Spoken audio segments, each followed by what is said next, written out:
Nous l'annoncions en titre, plusieurs membres du gouvernement de la transition autour du représentant de l'UNESCO Gabon pour une assemblée générale inclusive en vue de revisiter les accords signés avec cette organisation onusienne. Nathalie Oké, Rodolphe Lembonda.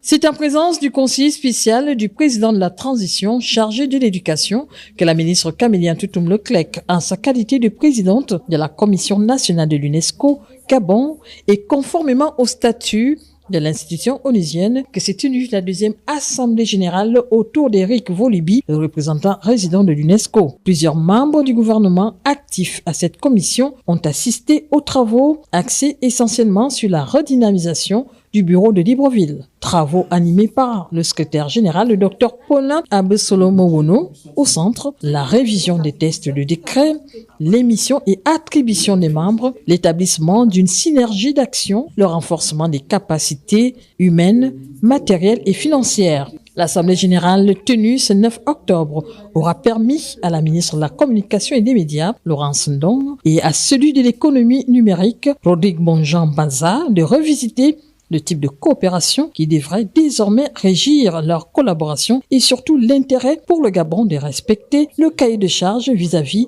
de l'organisation internationale. Les membres du gouvernement ont décidé d'un commun accord de la tenue d'un accord cadre pour respecter la convention et les engagements internationaux. Dans la foulée, Eric Volibi a fait ses adieux à la nation gabonaise après 4 années d'exercice.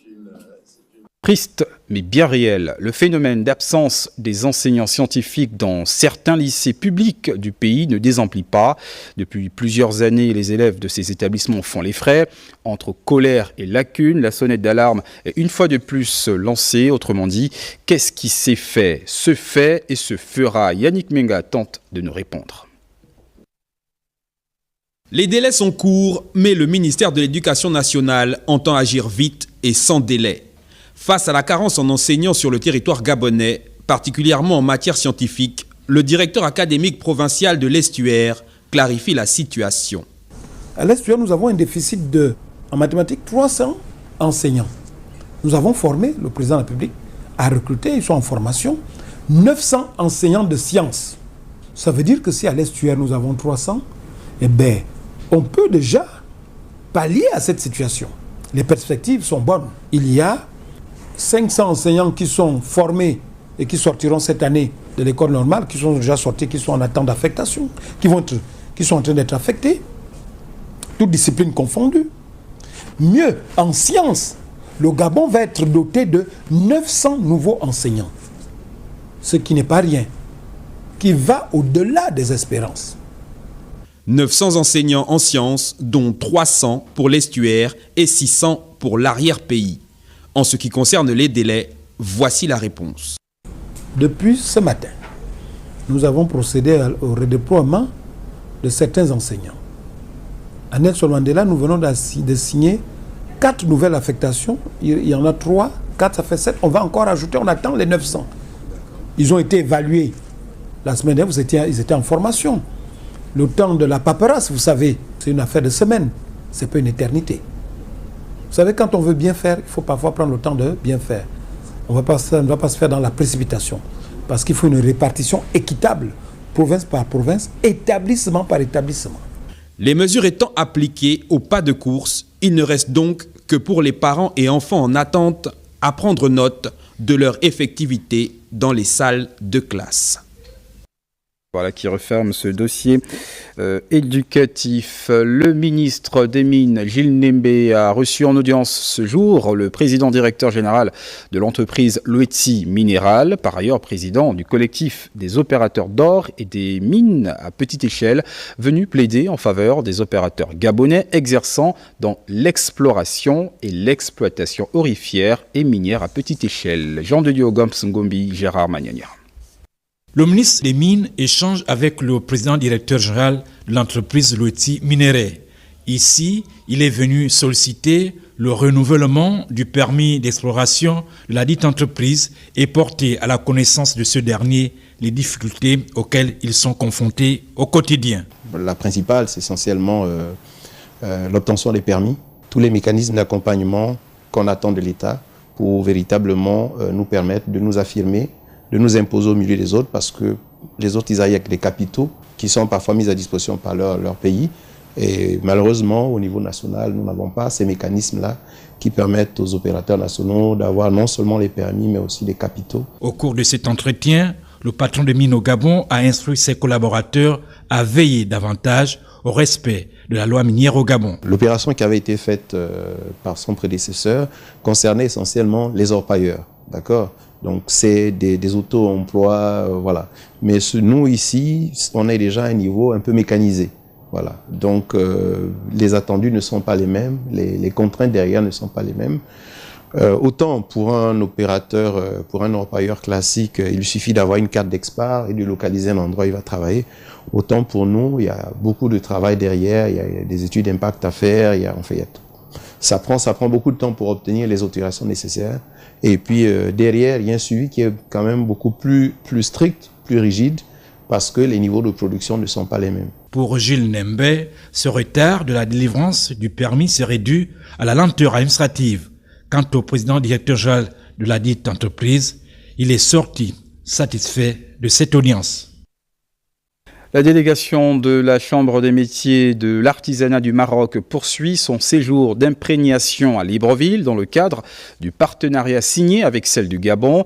Dans cet élément escale au Centre international multisectoriel de Nkok et dans les locaux de la Société d'incubation numérique du Gabon. Rodolphe Mukambiboma, Prestine Guéman. Ce n'est pas qu'une simple visite de courtoisie ici au Centre international de formation professionnelle de Nkok. C'est en réalité une imprégnation des responsables de la Chambre des métiers de l'artisanat du Maroc, venus au Gabon nouer un accord de partenariat dans le domaine artisanal avec la Chambre nationale des métiers de l'artisanat du Gabon. Salle après salle, des questions puis des explications servies. Je suis agréablement surpris de visiter un centre pareil, bien équipé, avec des formateurs très qualifiés et motivés. Nkok est l'un des pôles de formation choisis pour les artisans et déjà des engagements de la part du partenaire marocain. Nos artisans, ils ont appris le métier sur le tas, mais ça sera valorisant de valoriser cette formation par un diplôme qui passe directement par une validation des acquis professionnels. Et là, le Maroc est prêt à coopérer avec son frère le Gabon pour mettre en place ces dispositifs-là. Autre lieu, même objectif, la Société d'incubation numérique du Gabon. Ici, le génie créateur est en éveil avec plus de 245 startups encadrées et plus de 117 solutions numériques réalisées. Je fais tout ce qui est transfert sanitaire. Lorsque vous savez vous faire soigner, dans son application, vous mettez votre budget et elle vous dit l'hôpital où il faut aller, combien vous faites de loger, etc. Voilà. Et vous pouvez aller sur l'île du Maroc. Là aussi, le futur est bien prometteur. Nous, on est là aujourd'hui pour écouter quelques expériences de jeunes startups de la société Sync. Et par la suite, on s'est mis d'accord et on est parvenu à un accord pour faire une plateforme commune entre le Maroc et le Gabon. Et la société d'incubation numérique du Gabon a été choisie parce que nous avons prévu de créer des plateformes pour la commercialisation en ligne des produits artisanaux gabonais. Nous avons donc commencé à travailler avec eux sur le projet et le Maroc viendra donc en renfort. Le Centre international de formation professionnelle de Nkok et la Société d'incubation numérique du Gabon sont en réalité deux pôles de formation localisés pour booster la formation et la valorisation des métiers ainsi que les produits artisanaux du Gabon et du Maroc. Lancement ou encore l'amélioration des contenus audiovisuels de nos médias publics. C'est l'objectif visé par la ministre de la Communication et des Médias en lançant ce matin les ateliers préparatoires des prochaines journées des contenus audiovisuels. On fait le point avec Patrick Simangoy, Rodrigue Simangoy et Eddy Sorel Yakunda. Promouvoir la création locale et permettre aux créateurs gabonais de présenter leurs œuvres, stimuler la création et l'innovation, encourager les rencontres entre professionnels de l'audiovisuel sont entre autres les objectifs assignés aux prochaines journées des contenus audiovisuels dont les ateliers ont été lancés ici par Laurence Ndong, la ministre de la Communication et des Médias, soucieuse du rayonnement de l'audiovisuel gabonais. Ce projet qui rassemble les acteurs clés de l'audiovisuel public gabonais est l'expression de la volonté de son Excellence Brice Clotaire Oligui Nguema, président de la transition, président de la République, chef de l'État, d'améliorer les contenus de nos médias publics pour les arrimer aux enjeux de notre société et aux standards internationaux. Face au manque de soutien financier pour les producteurs locaux, l'insuffisance des infrastructures modernes adaptées aux normes internationales et à la concurrence des contenus étrangers qui inondent nos écrans de télévision, l'initiative du ministère de la Communication et des Médias arrive à point nommé. Le Gabon, riche de son patrimoine culturel et de ses talents créatifs, doit occuper la place qui lui revient dans cette ère du numérique. Ces journées des contenus audiovisuels que nous préparons à travers ces ateliers qui se tiendront aujourd'hui et demain doivent permettre de valoriser notre expertise et notre créativité tout en plaçant le secteur de l'audiovisuel au cœur du développement de notre pays.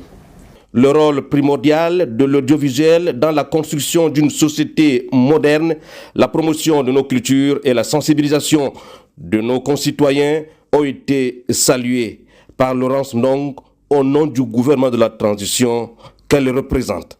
C'est pour répondre à ces défis que nous organisons ces ateliers.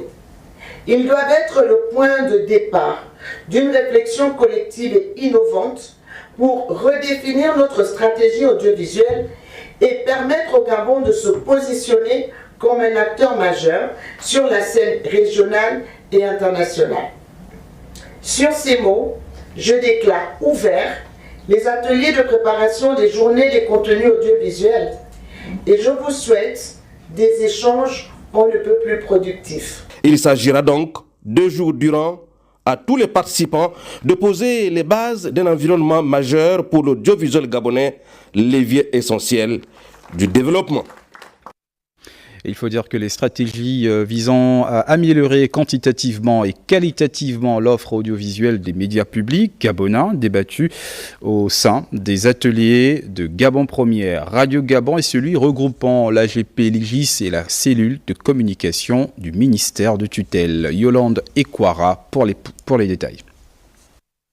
Les ateliers préparatoires des journées des contenus audiovisuels organisés par le ministère de la Communication et des Médias sont une plateforme d'échange, de promotion et d'émulation entre les professionnels de l'audiovisuel avec pour objectif impulser une nouvelle dynamique aux médias publics en proposant des grilles de programmes plus attractives et adaptées aux réalités de notre société. Ce sont 5 ateliers qui plongent sur ces questions. Madame Laurence Ndong a procédé à la visite des travaux en atelier. Parlant de l'atelier de Gabon Première, plusieurs facteurs sont à l'origine de l'amélioration de cet écosystème audiovisuel public. Le facteur moyen, et je pense que la détermination du gouvernement à travers le ministre de tutelle, elle est là, elle nous rassure quant aux perspectives plus heureuses pour les médias publics gabonais. Pour l'atelier de Radio Gabon, répondre à une offre de plus en plus qualitative reste une priorité. Il y a lieu d'améliorer cette grille et c'est le travail qui est en train de se faire et les échanges se passent dans un climat très convivial et très professionnel. Soutenir la production audiovisuelle locale en stimulant la compétitivité et l'innovation dans ce secteur, l'atelier regroupant l'AGP, l'IGIS et la cellule de production du ministère ont bien statué sur ces points. Nous avons des magnifiques propositions, que ce soit des programmes à thème, le tout pour rendre nos contenus attrayants. Il faut dire que les ateliers préparatoires des journées des contenus audiovisuels vont à terme déboucher sur l'organisation prochaine de la première édition des journées des contenus audiovisuels JCAV. Que ces travaux se sont soldés par plusieurs propositions devant permettre d'améliorer l'offre audiovisuelle des chaînes publiques d'Africa numéro 1 et Gabon Culture. Claude Sage-Boussougou Matumba, Rodrigue Simangoy. 2 jours de réflexion pour concevoir des programmes plus digestes, intéressants et attractifs dans les chaînes de télévision publiques. Répartis en ateliers, chacun apporte sa pierre à l'édifice pour l'élaboration d'une grille des programmes qui pourra attirer les téléspectateurs et auditeurs. Au sein des ateliers, chaque minute qui passe est précieuse et il faut aller vite et bien. L'objectif étant de faire en sorte Africa numéro 1 qui doit renaître arrive à mettre en place une grille de qualité, puisque nous sommes convoqués pour parler de contenu. Nous avons fait valoir que les contenus vont au-delà de la grille. Il faut penser à pas mal d'éléments autour de la grille pour la nourrir et l'enrichir. Tout se passe bien. Avoir des contenus audiovisuels de qualité est un cheval de bataille pour les autorités de la transition, car aujourd'hui, l'audiovisuel joue un rôle primordial dans la construction d'une société moderne. Le but étant de remettre la télévision aux téléspectateurs de par la création, la mise en place d'une grille, des programmes attractifs, et éventuellement cela passe par la nécessité aussi et surtout de la budgétiser, de mettre des moyens en place. L'avenir de l'audiovisuel gabonais se construit maintenant et c'est dans cette optique que s'inscrivent ces ateliers préparatoires des journées des contenus audiovisuels. Depuis sa prise de fonction, le ministre de la Communication et des Médias imprime sa marque pour relooker les programmes et le contenu des médias. Radio Gabon, notre tam-tam national dans son programme de production délocalisée, était la semaine dernière dans la commune d'Ovendo, au sud de Libreville. Objectif, être proche des populations et attirer de nouveaux sponsors. Gaël Mibokoko. Radio Gabon, toujours plus proche de vous. En installant ses studios au complexe sportif Léon Auger dans la commune d'Ovendo, Radio Gabon confirme son ambition d'être toujours proche de ses auditeurs. Le samedi écoulé, les populations de cette commune ont pu vivre en direct l'enchaînement des programmes de la plus vieille des radios. Avec en toile de fond, les débats sur l'actualité de l'heure au Gabon, la nouvelle constitution. Nous avons effectivement remis le texte en forme, corrigé les virgules, les points, réécrit certains articles. Moi, je serais bien à l'aise d'aller expliquer dans mon village, partout dans le Gabon, que désormais, pour un chef d'État, il faut être gabonais. Et il faut avoir une femme gabonaise. Les questions liées au développement de la commune d'Ovendo, l'apport des entreprises installées dans cette zone à forte activité économique et la lutte contre l'insalubrité n'étaient pas en reste. Beaucoup d'entreprises nous ont compris notre message, mais d'autres peinent encore un peu à effectivement mettre en place cette politique de RSE. Les productions délocalisées de Radio Gabon, chapeautées par le ministère de tutelle, ont également permis à la patronne du dit département de revenir sur le travail abattu par le CTRI dans le secteur communication. En 6 mois, le groupement d'intérêt public Poste SA Télédiffusion du Gabon Service Universel a couvert 33 localités. Nous avons apporté la télévision, la radio, Internet. Nous avons relancé Africa numéro 1, qui avait cessé d'émettre depuis plus de 8 ans. Aujourd'hui, Africa numéro 1, c'est une question de souveraineté nationale, mais c'est aussi une question de souveraineté africaine. La production délocalisée du Tam-Tam national à Ovendo intervient après celle de Ntoum et Yakanda les 8 mars et 6 juillet 2024. Nous l'annoncions également en titre, la communauté internationale et le corps médical ont célébré ce 10 octobre la journée de la vue à Libreville. On note caravane de sensibilisation et consultation gratuite. Nathalie Oké, Rodolphe Lembonda. Je suis venu pour une consultation des yeux parce que ça fait déjà une semaine, je vois flou. Ici, je vois tout en noir et là, c'est comme s'il y avait une légère brume. Fixe la lumière. Ces 2 patients souffrent d'affections oculaires et à l'occasion de la Journée mondiale de la vue, ils se sont fait consulter pour déterminer le type de pathologie. Il faut savoir déjà qu'il y a un thème et ce thème c'est une priorité sur la santé oculaire de l'enfant parce qu'il a été constaté que très souvent des enfants peuvent passer entre les mailles du filet et le premier diagnostic ne sera... La première consultation ophtalmo arrive très souvent dans l'adolescence ou à l'âge adulte et à ce moment-là, il est souvent trop tard pour réparer certains vices ou certaines anomalies. Aujourd'hui, on reçoit particulièrement les personnes qui viennent très souvent en consultation ophtalmologie, c'est pour des vices de réfraction, c'est-à-dire des gens qui auront besoin de porter des lunettes. On aura également des cas assez classiques de patients qui auront des problèmes comme le glaucome.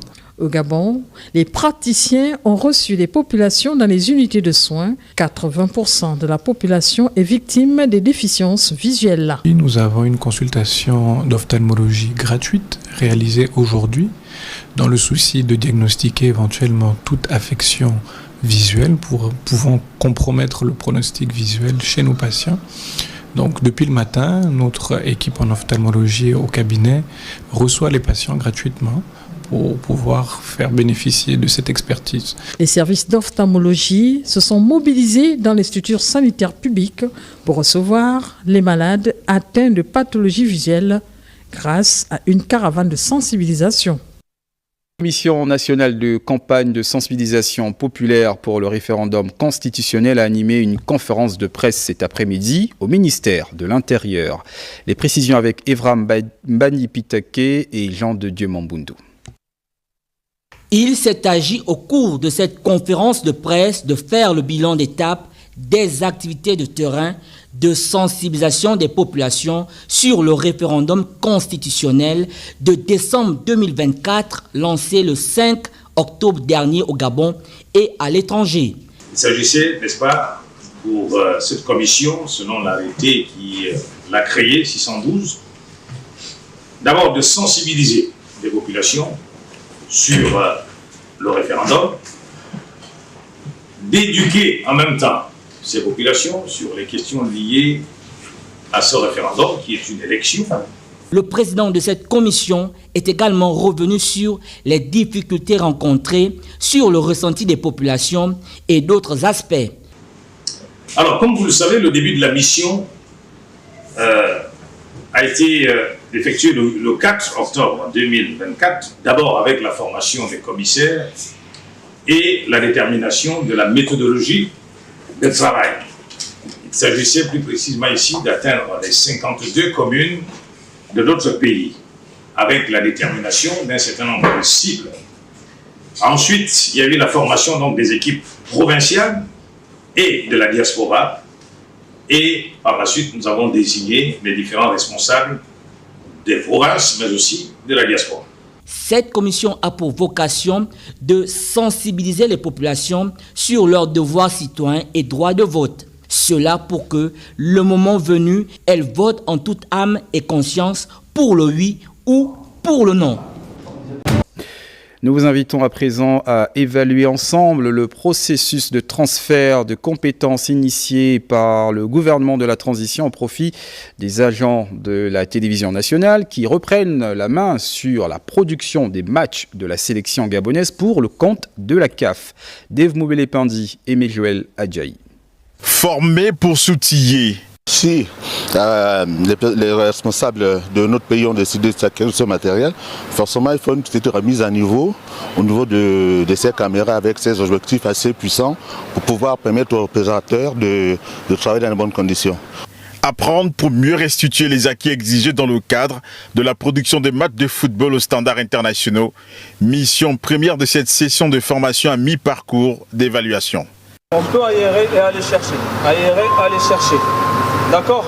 Nous reconnaissons que nous pouvons alors prendre quelque chose de loin et nous rapprocher rapidement et nous permettre aux téléspectateurs de vivre réellement comme ils étaient en live. En réalité, c'est avec ces outils, j'espère bien que nos téléspectateurs ne vont plus jamais crier sur Gabon Première. Il aura fallu attendre près de 30 ans pour voir ces agents se familiariser et surtout s'arrimer à l'utilisation de nouveaux matériels de production des matchs de football. Ce qu'on fait en termes de production de matchs de football, c'est pas la même chose qu'on fait en production, par exemple, quand on est au studio. C'est pas la même approche. Donc voilà, c'est ces rudiments-là qu'on n'a pas parce que nous, déjà, moi personnellement, je n'ai pas une grande habitude de travailler sur les productions de matchs de football. Donc voilà, donc on va se dire que sur une autre production d'un autre sport, ce sera aussi différent aussi. Donc là, présentement sur cette particularité du football, c'est déjà quelque chose en plus. Des acquis précieux pour des agents ambitieux qui doivent faire prévaloir leur qualité d'humilité auprès d'Hoffman et Walid, deux des experts formateurs. Vu déjà la qualité du matériel sur lequel nous travaillons, il est différent de celui qu'on utilise au quotidien ici. Donc avec le matériel, je peux conclure qu'on a appris beaucoup de choses et qu'il y a des choses nouvelles qu'on a pu acquérir pendant ce renforcement de capacité. Sans nul doute, ce renforcement de capacité, dirigé par des experts mandatés par la Confédération africaine de football, vient là rétablir une injustice ayant longtemps privé la télévision nationale d'une de ses missions régaliennes qu'est la production de matchs de notre équipe nationale. Ceci grâce à la bonne volonté de l'Office national de développement du sport et de la culture et du numéro 1 gabonais, Brice Clotaire Oligingema, qui n'ont ménagé aucun effort à offrir ces moments aux Gabonais.